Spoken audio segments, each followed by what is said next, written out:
You know what powers the sun, lets doctors see inside our own hearts, and creates a problem that will literally outlast our entire civilization?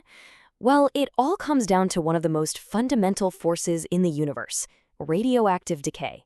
So today, we're going to break down this incredible process. And this quote from MIT's Catherine Drennan just hits the nail on the head. Radioactivity isn't simple. It's not good or bad, it's both, all at once. And it's this profound duality, this immense power that we have to handle with just incredible care that we're going to explore. All right, so first up, let's explore those two faces of the atom.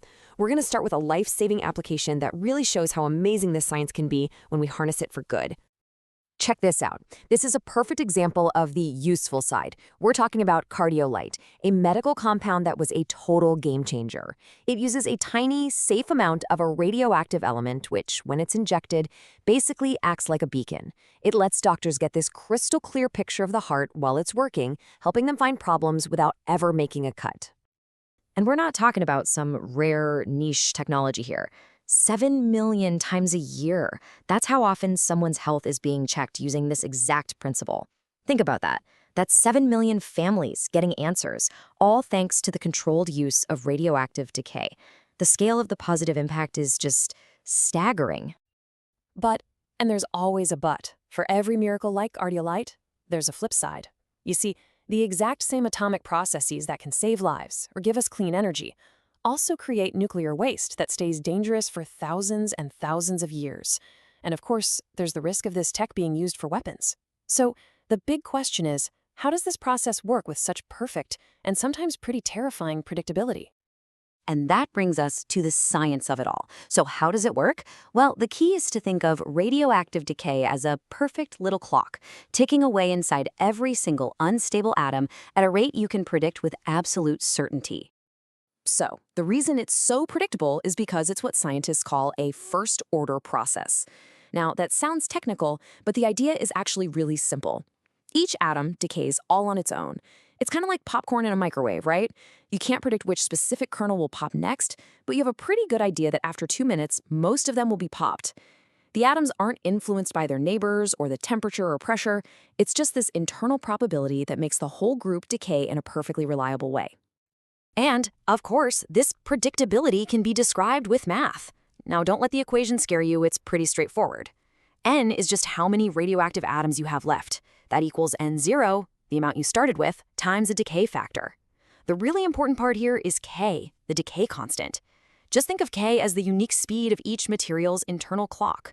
With this little equation, we can predict with incredible accuracy how much of something will be left after 10 minutes or 100,000 years. Okay. So, if the decay of one single atom is a totally random, invisible event, how do we actually measure any of this? How do we listen to that atomic clock ticking away? It's a great question, isn't it? I mean, you can't see an atom decay with your own eyes. You need a special kind of tool, something that can make this tiny subatomic event noticeable in our big world. And that tool is the famous Geiger counter. You've definitely heard of it, and the genius of it is just how simple it is.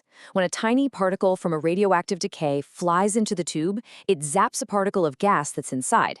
This creates a tiny little electrical pulse, and the machine just detects that pulse and turns it into that iconic click. Every single click you hear, that's the sound of a single atomic nucleus changing forever. It literally makes the invisible audible.